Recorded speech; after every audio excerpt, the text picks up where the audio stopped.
Welcome, welcome, welcome. Welcome, friends, back to Dominant Mets Nation. I have missed all of you. You know what, friends? This offseason has taken off. We have seen Josh Naylor signing a contract yesterday. What does that mean for Pete Alonso and his market? How does that affect our New York Mets? A big suitor apparently emerges in the Alonso sweepstakes. Who can that be? We will talk about that. Edwin Diaz makes some telling comments, and he made a few of them. We need to talk about that. I need your opinion, so let's comment along on these topics. And first off, we will start off with the man, the myth, the legend, and just plain garbage. The Mets turn the page on Frankie Montas. Oh boy, oh boy, oh boy. Are we ready, folks? Are we ready for what could be one of the Mets' most pivotal off seasons in the last couple decades? Let's just put it plainly here. We have expectations through the roof. The man, David Stearns, right now in year three, entering year three, has all the pressure, all the eyes on him. Is he ready to step up to the challenge? And which direction is he going to turn in this offseason? Because right now it is just right around the corner. All right, folks, let us get started. All the good stuff. Like, please comment. Please subscribe if you're not yet subscribed. If you love baseball, if you love Mets, we would love to have you here on Dominant Mets Nation. And again, we have been a little slow on the channel the last couple of weeks. Reconstruction in the studio. So, we're going to fix that momentarily. But you know what? We got to get going. So I saw the news today coming out. Mets dumping Frankie Montas. And really, it's something that is not a surprise. It's something that makes all the sense in the world. And Mets dumping Montas. Obviously, he's out with an injury. Obviously, he's not going to see action in 2026. DFAing Frankie Montas right away opens up a spot on the 40-man roster. Now the Mets can protect some players, Nick Morabito to be exact, from the Rule 5 draft. So that is good. You create that flexibility. But most of all, you just turn the page on one of David Stearns' biggest mistakes, right? You don't want to carry this man on the roster. Makes no sense.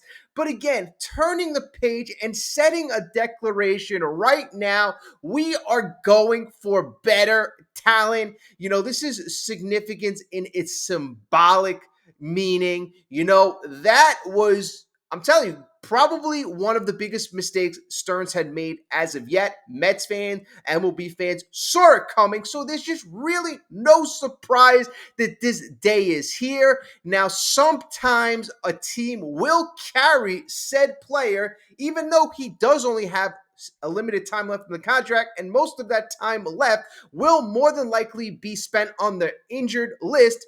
But teams can, and I don't know this, I tried doing research, but teams can recoup some money through insurance means if the player is on the roster. Now, what I like about the New York Mets, Steve Cohen, David Stearns, this situation, money is not a problem. It's not a problem, so it doesn't matter if the Mets could recoup 60 or 80% if they kept Mr. Frankie Montas on the roster. It is not about that. It is putting the Mets in best position to succeed in 2026. Okay, great.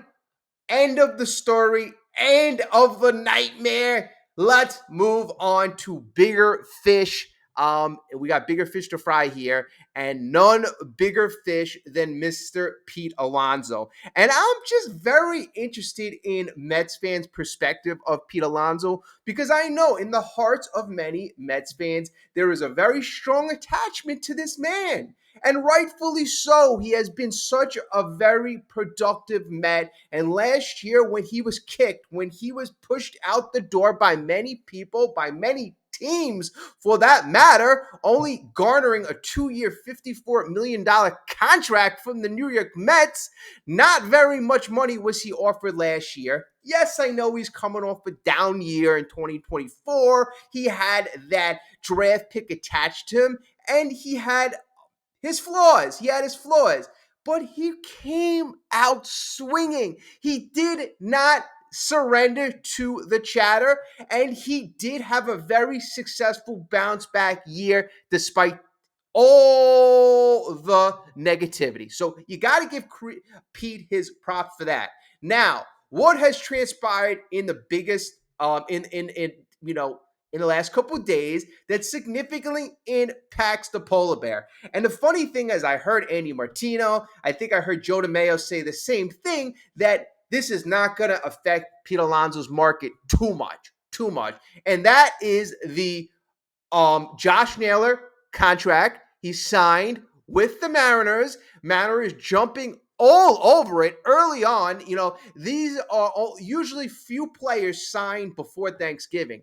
And I was saying, we might see some activity around Thanksgiving, a few players here and there, but winter meetings is when you see the bulk of activity and guys getting signed. So it's always interesting to see which teams jump the gun and which teams act on which players. So Josh Naylor, specifically a first baseman, specifically a player who affects Pete Alonso, that was the guy who was jumped on very, very quickly. Very, very, very quickly. So right off the bat, Pete Alonso jumps to the front of the market in terms of who's available, right? I know he was already there talent-wise, but other teams might have been saying Josh Naylor was the more affordable guy. So on their perspective, on their charts, Josh Naylor might have been a little higherly slot. But now he's not there. It's not an option. So for some of folks saying it doesn't affect Pete Alonso, I think that's silly. Folks, it's supply and demand. That's basic economics. You take away the supply and the demand is still there. You have less options on the market. So Pete Alonso's value, and I think floor is what it 100% increases. He got a 5-year, $93 million contract, almost $20 million a year. So the floor is certainly set. According to many, people right now, prognosticators, now, you're looking at, I would say, at least $150 million deal. I mean, Josh Naylor gets $100 million. You got to figure Pete's going to get $150 million. You got to figure that. And I'm not sure if he's going to get that 6 to 7 year range. And that's what, Scott Boras and Pete Alonso were looking for. But you know what? Who knows? Who knows what it will go to? All we do know is the more suitors in the market, supply limited, demand goes up, price goes up. Now, who would be in the market? We're seeing MLB insiders really targeting, I would say, one team. And this specific team I labeled early on, I would say a couple weeks ago, specifically because of the direction the team has gone in over the last season and how aggressive they have been. The way the team is located, big market franchise. Pete Alonso's wife is specifically from this area. And that team I'm talking about is the Red Sox. I would say right now they are a significant threat. They can certainly afford him. They unloaded a big contract last year in Rafael Devers and Alex Bregman. We don't know what's going on with him, but according to reporter John Morrissey says his quote, "It's a big priority. Boston's aim is to get Bregman back. But the pivot, plan A pivot, is a guy like Pete Alonso. Specifically, either they bring Bregman back or they make an all-out pursuit for Pete Alonso." Morrissey says, "I like their chances to get one or the other. As a Mets fan, I don't like that. I don't like that if I'm a Mets fan. You know, Boston seems to be a very viable option for folks. Morrissey also pointed out that the crowded depth chart of outfielders could help the Red Sox in addressing other offseason. But here's the deal. Here's the deal right now. Scott Boras right now is, I believe, licking his chops at the Naylor signing. What it does is it creates leverage. With Naylor off the board, Alonso has fewer plan B options for teams. Fewer plan B options for teams. Right now, it's just Pete Alonso and a bunch of plan C, D, E options. The Mets and other teams now have clearer evidence of what first basemen are going to cost in the free agent market. Now Murakami, and some people, maybe Naylor was better defensively. Murakami, some project as better than Naylor. You know, you got to assume Murakami's floor is around $100 million at as well. Okay, now timing is everything, folks. So I believe Naylor benefited from timing. You know, right now, before teams start issuing out money, doling out money, their money starts getting limited by clubs. They start getting to the end or start approaching tax consequences. You know, maybe they're not willing to throw at $100 million. So I think the timing was a very significant thing. You saw it, in the past, early on in free agency. Pitchers like Frankie Montas last year getting 2 years, $34 million. And then other players who tried to wait it out, tried to capitalize on, their talent. Guys like Jose Quintana, they waited, and they got not a lot of money. Quintana got $2 million for 2025. And he was a lot big. In my opinion, I would much rather have a Jose Quintana than giving Frankie Montas $34 million. Sean Manaea, another guy, 3 years, $75 million. So sometimes right now, signing early or signing at the right time, people think, oh, just hold out. The most money will be out there. But we've seen that has not been the case. I mean, even going back to when Bryce Harper was signed, he signed for a lot of years, but $25 million a year for Bryce Harper talent. I thought that was a pretty good deal for the Phillies at the time, right? So right now, the pressure's got to be on Scott Boras in terms of timing too. They may be happy that Naylor got what he got, but still, you got to thread the needle if you are Scott Boras. And the New York Mets, right now, they have to thread the needle in terms of how they're going to approach Scott Boras. I think right now they have to make, if I were them, I'd make their best offer right away. And I would just say, you know what, Scott, Pete, we got so many things to do. It is so important right now, in my opinion, to get this done early. Because in my opinion, you won 83 games last year, not good. But you won 83 games with Diaz, with Alonso on your team. So even if you sign Diaz and you sign Alonso, I mean, that is status quo. So the Mets need to take care of those very, very big needs. So they have to take care of these very big needs. We're going to talk about Edwin Diaz momentarily, but Pete Alonso, and they have to continue to improve their talent roster. That's what it's all going to be about. Improving talent, being creative. We're going to talk about, you hear things out there that the Mets may be trading a Brandon Nimmo. The Mets may be in the market for Ketel Marte, although I think that seems a little less likely. We would have to see how, the market transpires, where the Mets go, who comes off the board. Ketel Marte signed through 2030, having an option to 2031 is a very long commitment, and the Mets already have multiple players signed, but hey, if they trade a Brandon Nimmo, does that, increase the viability or likelihood that the Mets could add another guy?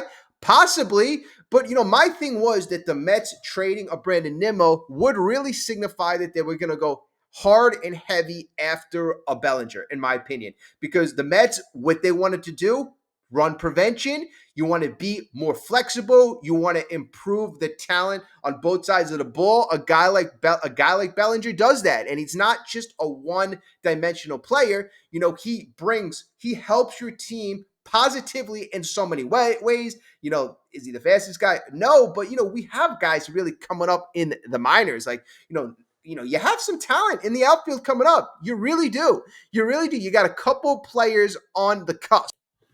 You obviously you got the Carson Benjes of the world, AJ Ewings. Ewing is a very good center field option in the future, speedster. He's a nice looking player. Everybody's saying he could be a Pete Crow Armstrong light guy. Maybe he develops some power, and hey, you get very, very lucky getting a guy who has some heavy skills, heavy skills. And then also Jet Williams. Where is he going to play? Infield? Could he play outfield? So the Mets have some viable options, providing that they don't trade these guys. Okay, so again, getting younger, getting faster, capitalizing on Brandon Nimmo's value. Right now, he's still a very viable player. He's still very good. And I think right now, if you're looking at his future, as he gets older, his value will continue to diminish. He's going to be going into his age 33 season. Right now, he's coming off a 25 homer, 92 RBI season. He batted 262. So even the batting average in this day and age, that is pretty good. His WAR was 3.0. A lot of people are very attached to Brandon Nimmo, and rightfully so. Very productive player. And that contract, in terms of the annual salary, $20 million is not crazy for a guy who hits 2,500. Guy who bats 260, 2,500. A guy who does have potential to get on base, although that hasn't been Brandon Nimmo's big game in the last couple years. But, he's a very heady, smart player. If he plays DH in a different location, a different team, half of the season, that could increase his viability in the outfield, increase how good he is. We know he doesn't have a strong arm, but just on this New York Mets squad, just by virtue of the Mets having Juan Soto on the team, right? So you already have him signed for a long term. You already have him who his talent in the outfield isn't top part of the league, maybe not even mediocre. He's got very limitations in the field. Juan Soto's going to be 27, so he could still be getting better, but, it is what it is with him. David Stearns said this offseason he's going to be out there. He's 27 years old. He's going to be out there. So you got to look to other avenues. Unfortunately, Brandon Nimmo is 6 years senior to Juan Soto. So that's going to be a guy right now, again, dealing him while he still has some viability, some value. Now, an interesting trade that I saw out there was with the Brewers. And, interesting kind of to say the least, because the Brewers are a team right now that typically doesn't take on salary, but they are also a team that likes to capitalize on the moment, likes to capitalize on chips that they have, expiring chips, to say the least, expiring chips. And that chip being Freddie Peralta, him having 1 year left. Brewers most likely are going to try to see how they can get better now and in the future. So getting better now, get a guy like Brandon Nimmo, and then also too getting better for the future. The Mets would probably have to attach other pieces, maybe a Sprout, maybe some mid-level prospects, but you would have to do a package like that and probably have to eat some of the contract. Maybe there would be other chips involved with the Brewers sending maybe a reliever back, some other nice, maybe low-level player. But, could a trade like that be crafted? Now,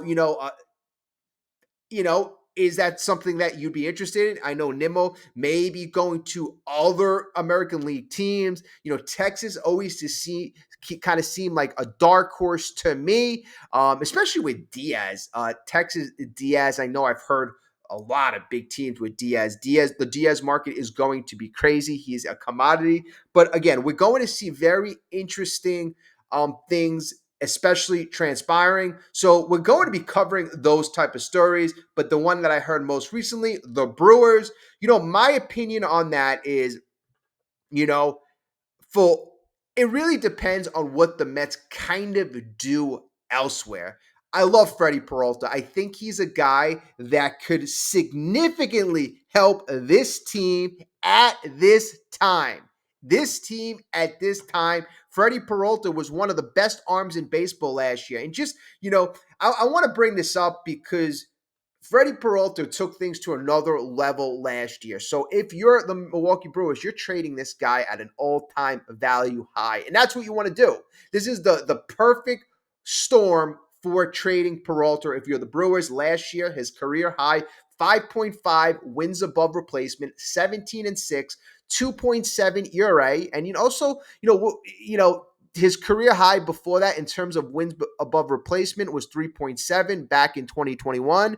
Then after that, it was just 2.5, which is still a pretty good mark. But again, like last year, it seemed like he just took things to an elite level. He's already always been a talented pitcher. He has been an all-star in the past, but last year he was fifth in the Cy Young. And again, he would be a very nice piece in the Mets rotation. You don't have many front end pieces. And I said this, if you're going to bring in talent in the starting rotation, I want that talent coming in to be guaranteed that they are better and more productive more guaranteed production than Kodai Senga and Sean Manaea. And if Freddie Peralta, you can guarantee me right off the bat that is going to be a more talented, productive player than both Senga and Manaea. So right now, that is a productive move. But again, giving up Nimmo, giving up a couple prospects, I'd like to see how the Mets shape this offseason. If the Mets get, let's say this, what I mean, what other moves? If the Mets sign a Bellinger, if the Mets, go out there and make a Tariq Skubal trade, you know what? Then you know what? We're in it. We're going for it. We have a replacement in Bellinger. We are younger. We're faster. We're more versatile. We're better defensively. You could argue offensively. Nimmo, Bellinger. It's up for debate. But again, overall, better. And then, let's see what happens with Pete Alonso. Let's see, I was listening to Evan Roberts. He was saying maybe Murakami's looking more and more likely. But here's the deal. In my opinion, Murakami might be a nice player. He might be a very nice player. I am concerned about adding him because of his defensive, issues. His defensive issues. Not a good defender. You already have Soto as being questionable defender. So, your theory about letting Pete go, you're going to get a guy who's an even worse defender.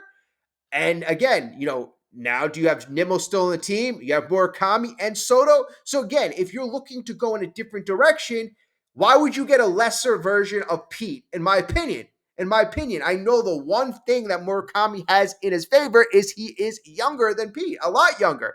I believe he's 5 or 6 years younger. So that is his positive. But the Pete positive is he's a proven commodity in the major leagues. But more importantly, he's a proven commodity in New York.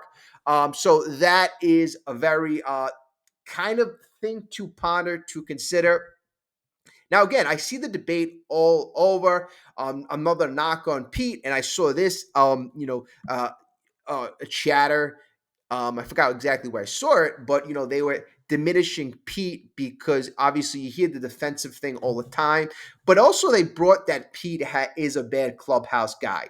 Now here's the thing. It's really tough to pinpoint, oh, Pete's a bad clubhouse guy. There's nothing out there saying Pete did this or that. A couple years ago, 2024, I specifically pinpointed when he had a lot of pressure. He was going into a contract offseason. He had a down year, 34 home runs. He said a couple of things at the All-Star break. He deserved to be there. This and that. He said a couple of things that weren't really Pete-like.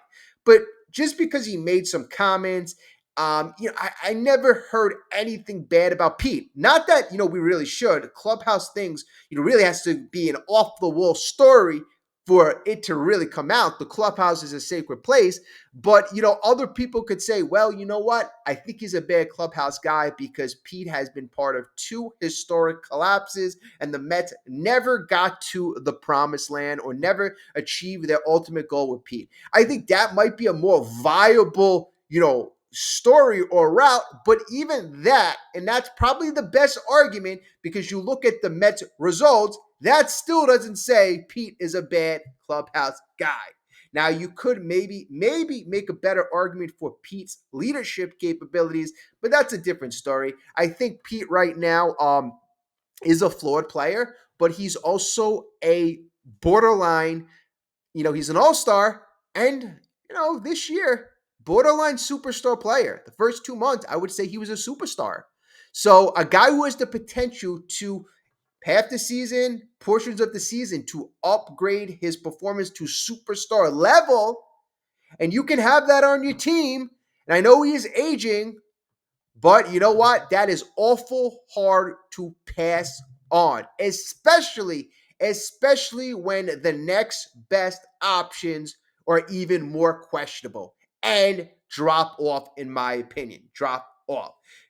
So it's very tough. I think they're two different sides, and I'm not saying that the Mets cannot be better without Alonso. I've said that if they go that route, that they would have to not replace him with one player, but replace his production with a collection of moves and kind of change the way the Mets do business, the way the Mets create runs.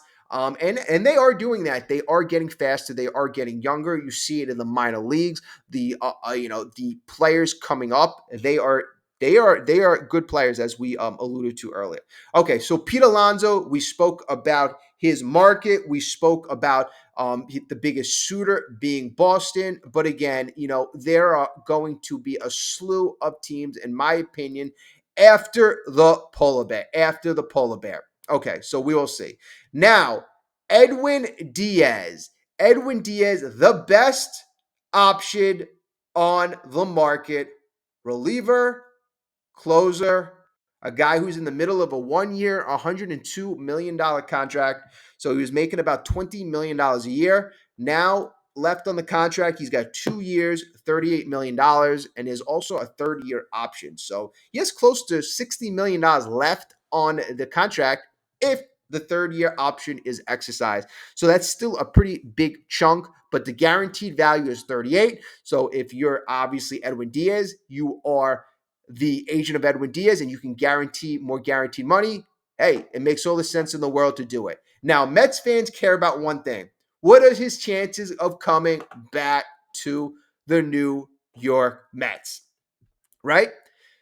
So that's the big thing. That's the big thing. So, Diaz made some comments. He has made a bunch of comments, more comments than I would have thought. So, is the all-star closer tipping his hands, and how should the Mets feel? So, the all-star closer, Edwin Diaz, says, as of now, I would say it's 50-50. Diaz said when he was on the MLB Awards show just a few short days ago.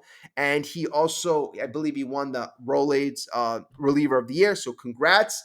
And then he also said, we haven't talked about a deal. We just met a little bit, and I just want to see what happens in free agency. So, those were the initial comments. I think it's 50-50, and we haven't talked about a deal. Now, how do I feel about 50-50, and how do I feel about the fact that the Mets and Diaz haven't spoke? How do I feel about that? Well, 50-50, if you compare the Mets and 29, 30 other teams, okay, I guess it doesn't sound that bad. 50-50, Mets 50, and the other 30 teams, other 29 teams 50. We know it's not going to be all that many. Suitor's probably going to be closer to 10.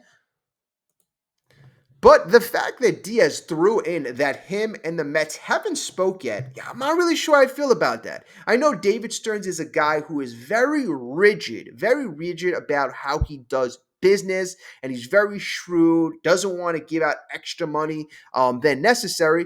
But I would have thought that maybe you would have had preliminary talks, or maybe possible extension offers already offered to Edwin Diaz. What Diaz is looking for. He's looking for similar money to what he secured a couple years ago, that $100 million. So if he can secure another $60 million, that seems like it would have got it done. So I would have thought that David Stearns probably could have, got that. Maybe he's like, all right, let's see. Maybe Edwin Diaz has a rocky couple outings, this and that. Relievers are sometimes they're up here and then down here the next minute. So maybe David Stearns like, maybe we don't want him, or maybe we can get him at a value contract. But in where it stands right now, it doesn't look smart, in my opinion. Stearns hasn't, or Stearns or the Stearns team hasn't opened up any preliminary conversations. And it's not like it's a guy that is not on your team. You have specific access and rights to talk with him. That was your advantage. So already right off the bat, what I don't like is we have already surrendered our advantage. So I don't like that right off the bat. So it may come back to bite us, or it may not matter in the end. Maybe Stearns was like, all right, whatever, let's take the chance. If he's bad, maybe we get him a value. Maybe we don't want him. But at the end of the day, if he's good and he's got a great market, I have all the money in the world, and I will secure Edwin Diaz. Now, or it could be ego, like, oh, I'm David Stearns. I can build a bullpen. I've done it in Milwaukee. I didn't have all that money. So whatever it is, Mets fans want to be confident, and obviously we want to have the most talented team going forward. Now, I'm confident in one thing. David Stearns seems to be pretty proficient in building up the farm, right? In just a short period of time, the Mets farm system has been revamped in such a big way. And as I was listening to Joe DeMayo, what the Mets have done as of late is draft very well outside of the first round, at rounds 2, 3, 4, 5, and beyond. So, that's what good teams do. It's easy to see top talent and go, yeah, I want you. But even like the Carson Bench pick, I think was around 1920. Many teams were kicking themselves for not selecting Bench. So that was a very good selection. But even guys like Sproat taken, I don't think Stearns picked them, but guys like Sproat, guys like Nolan McLean, guys like that were not picked in Jonah Tong, not picked in the first round. And, also cultivating that talent, even the guys David Stern did not draft. Okay, getting these guys to exercise, or getting these guys to have a max talent out of themselves. So that is good, getting the guys the best out of them. All right. So Edwin Diaz. Now, I'm a very big fan of Edwin Diaz, and I think it is very, very important for the Mets to move heaven and earth. Not talking to Edwin Diaz doesn't really kind of rub me the right way. So Diaz, 31 years old, opted out of his contract with 2 years, 37 remaining.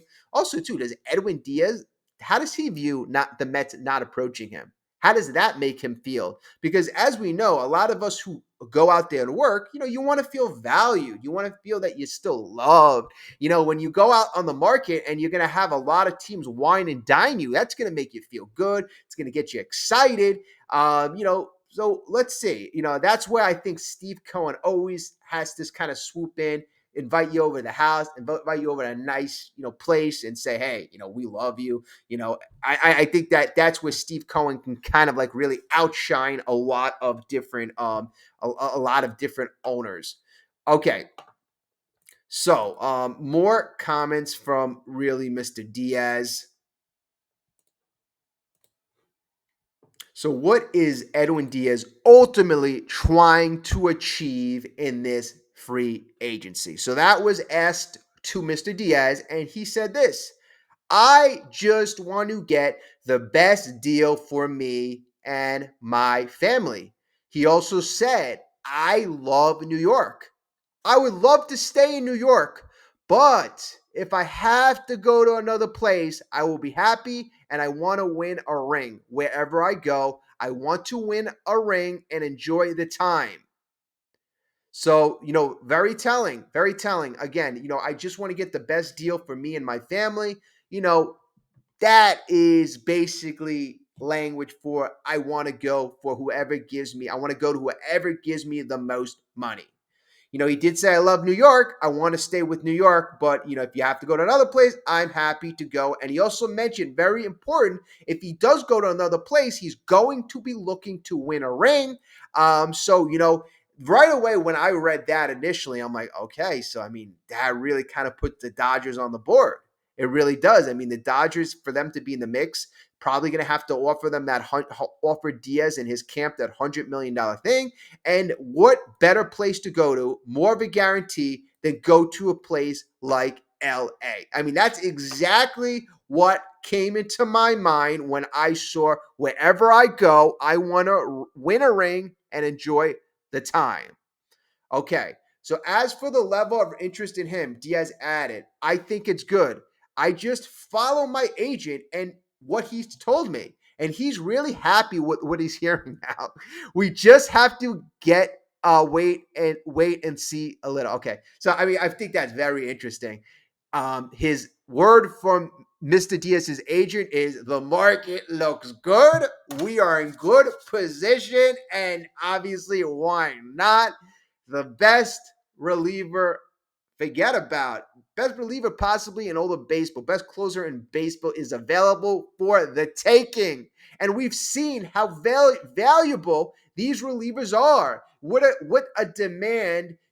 Imagine like the Mets traded Diaz, and that's another thing. Like, having a little foresight. Now, am I upset the Mets and Stearns didn't have preliminary talks, at least none that Edwin Diaz disclosed? And, at the end of the day, we're really going to get nothing for him. I know we're going to get that compensation pick, but, imagine if the Mets, had some type of plan. I know we would have all hated it, and I guess maybe I can't hold the Mets accountable because, how would it have looked if you traded away Edwin Diaz? But still the Mets were having struggles. They were, and maybe the Mets could have fed us some line, and at the end of the day, maybe it could have worked. But maybe you could have gotten what the Oakland A's got a top MLB prospect. That was some sick. I know the Padres got some years too, but you never know. Edwin Diaz was the best of the best of the best. So that would have been interesting. I know, like all fans, including myself, would have went nuts. So it's hard for me to judge. But again, I'm looking to I'm looking at David Stearns as the expert to have that foresight, and for him, and that's the thing. According to I forgot, I'm trying to think of who. I know it was on the John Heyman. John Heyman was talking. Oh, Joel Sherman. I believe Joel Sherman said this. And I've said this as well. It's easy for you to sign Juan Soto, for you to pursue a Juan Soto. I mean, maybe securing the deal, that's a little tough. You got to negotiate this and that. But for you to have the foresight to say, I want Juan Soto, give him a back up the truck, that's easy. For you to go after top talent, that's easy. But the secondary and, low-level deals, Stearns has to hit on those. And we haven't really hit on many of those secondary deals. So that is what he has to do this offseason in a big way. So again, I'm going to be waiting to see that. But Edwin Diaz is a commodity. I think it's going to be extremely hard to replace him for 2026. Now, if you're telling me replacing Edwin Diaz in 2027, 2028, that's a different story. The Mets have more time. The Mets have some young, talented arms coming up. But you can't feed me. You can't tell me that they have anybody of the level of Edwin Diaz in April, May, June. It's going to be tough. I heard other shows say, hey, you know what? Why don't the Mets plug one of their young arms and put him in as a closer? That could be, that's what other teams have done. And, I think that is a good answer. And again, having one of those young guys, who are you gonna say? Nolan McClain. No, you need him as a starter. Brandon Sproat, Jonah Tong, you saw it needs more seasoning. So you're going to tell me Brandon Sproat's going to be the next coming of Edwin Diaz? He doesn't have that pitch. He has a bunch of nice pitches, but he doesn't have a dominant pitches. He doesn't have that filthy slider. He doesn't have that fastball. He doesn't have those dominant pitches. Now again, a guy like Tong, who has an elite fastball, who has that kick change, again, needs more seasoning. So there's really nobody on the Mets kids that can be ready day one to be a top echelon closer. Forget about the best of the best of the best. And again, Mets also need that young talent to fill the starting rotation. So again, I think, that is not a solution right now. In a couple months, years, yeah, That may be a solution.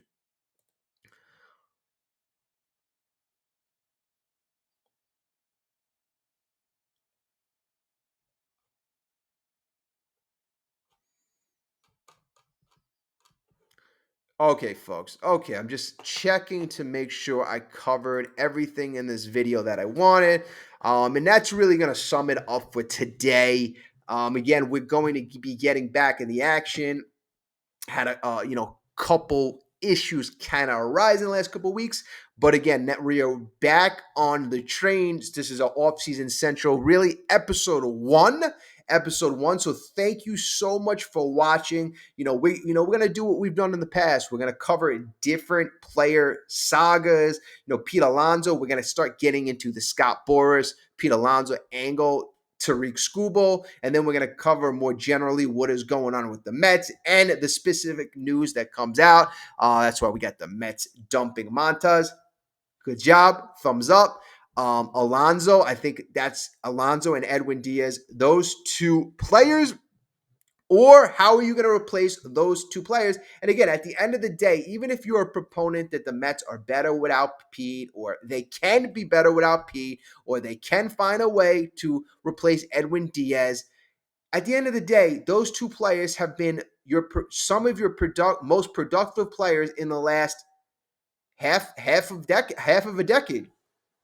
So these two players, year in and year out, have been your best players, have been your all-stars for many, many, many years. So they're foundational pieces. And usually, pieces like this, you kind of build around. Again, I see the thing as, age being, a topic of discussion.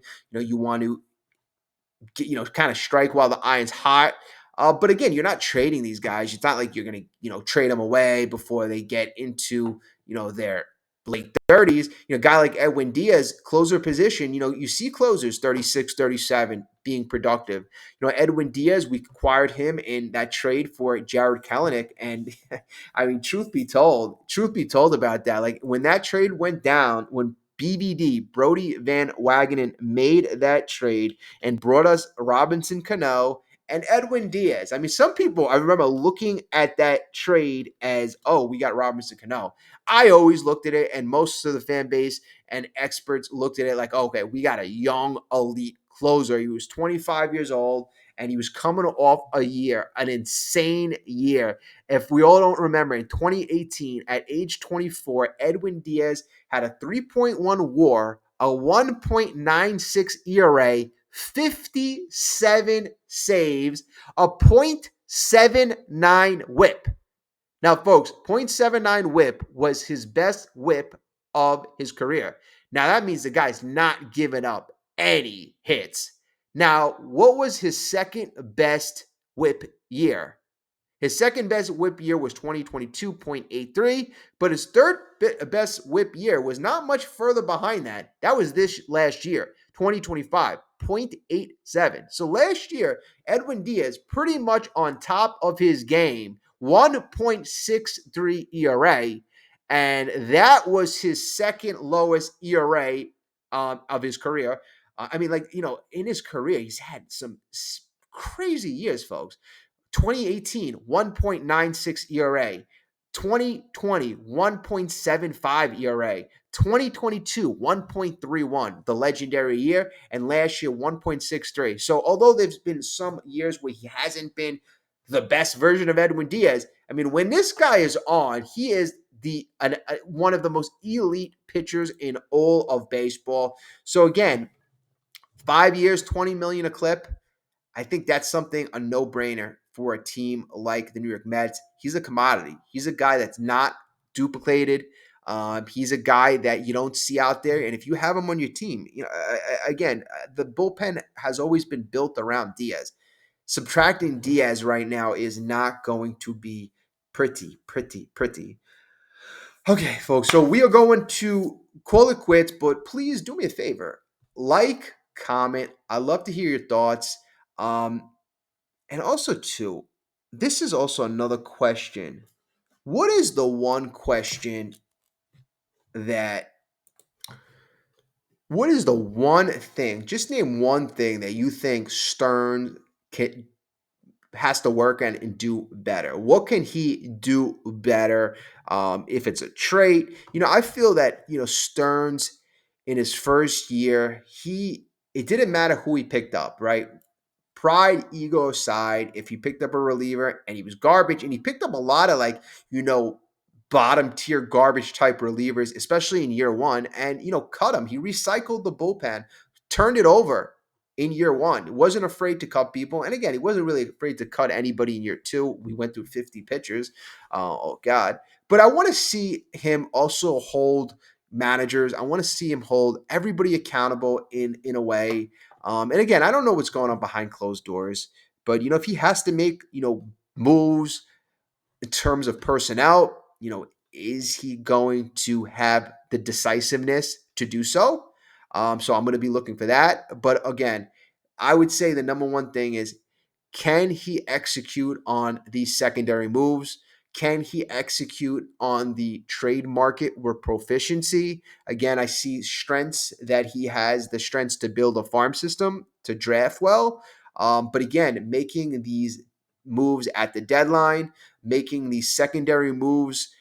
Does he have that ability? I've seen him look at the garbage bin and make garbage bin moves. But again, secondary moves, signing guys 15, $20 million, nice pieces and get good value from them. That's what we need. That's what we need. It's not, all superstar players are garbage players, and garbage players are a lot tougher to get value out of them. But still, you gotta be productive. Toronto Blue Jays, Phillies. Phillies have been always good at really kind of, working the market, making additions at the trade deadline. Harrison Bader is a good example of a guy, not a garbage player, not a superstar, a guy who's like a second, plan B, plan C, and maybe not plan B, but plan B minus, plan C player that really, worked out well for them. Really worked out well. They made some nice deals at the deadline, the Phillies. If the Mets would have made those moves, I think that would have been the difference that brought the Mets to the playoffs. And again, so does Stearns get better with that, or do those moves pan out? So we'll see. Again, like, subscribe. Let me know what you think. And again, I appreciate all of you, especially if you are watching to this point. Again, I haven't done this for a while, so I really do appreciate from the bottom of my heart, everybody listening out there. So you know what? If you're still listening out there right now, drop my favorite number 6. I'm always interested to see who watches to the end. And if you didn't watch to the end, don't worry about it. Yeah, I understand we're all busy and this is a long video, so I gotta cut up some of these videos as well. But again, thank you so much. Have a great day, folks, and happy holidays to friends, family. Enjoy the holidays.